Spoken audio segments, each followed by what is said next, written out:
I never quite understood projections until this very moment. And I know projection is a word that we keep throwing left, right, center everywhere. But let me tell you what was the easiest way for me to understand projection is when I was at a workshop with women, and basically it was like a self-help workshop. And there was a point in the workshop where we had to kind of draw our family as animals. And I remember just starting from my sister, my mom, my dad, like whatever.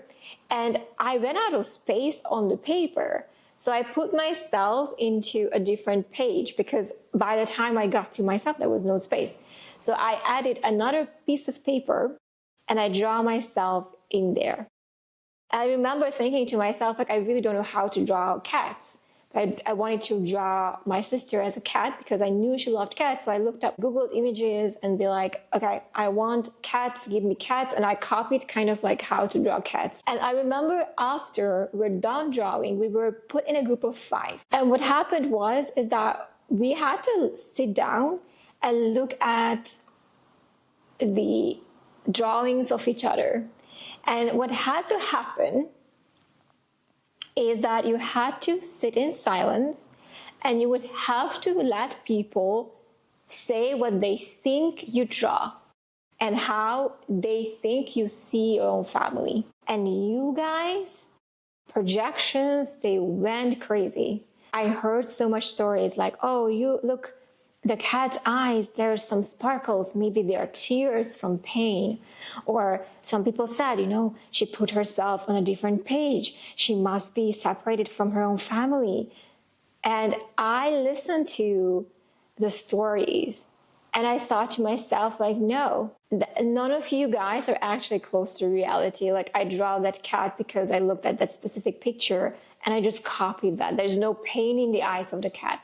And I put myself simply in a different piece of paper because by the time I was drawing myself, there was no more space and I wanted to put myself as well because I'm also part of the family. And mind you, we were all projecting on each other's stuff, right? So if someone is drawing a snake, like someone's like, everybody's like, okay, I think this person is, this is betrayal, whatever, right? And so we are all projecting like hell.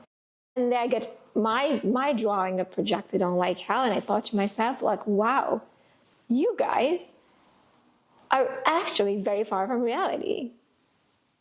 Because the explanations are so simple. There's no deeper hidden meaning and explanation. It was just that. And that's when I understand what projection is. Like, that to me was the primest moment of projection, like what is really happening.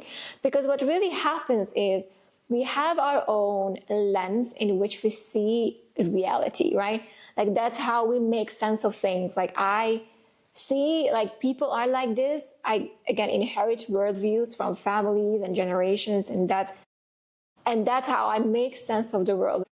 And I run with that worldview, and this is through which I see reality. To me, that's reality. So when you crowdsource your entrepreneur friends or people, like, what do you think happened? Why this webinar did not convert? Or why do you think this offer was not selling?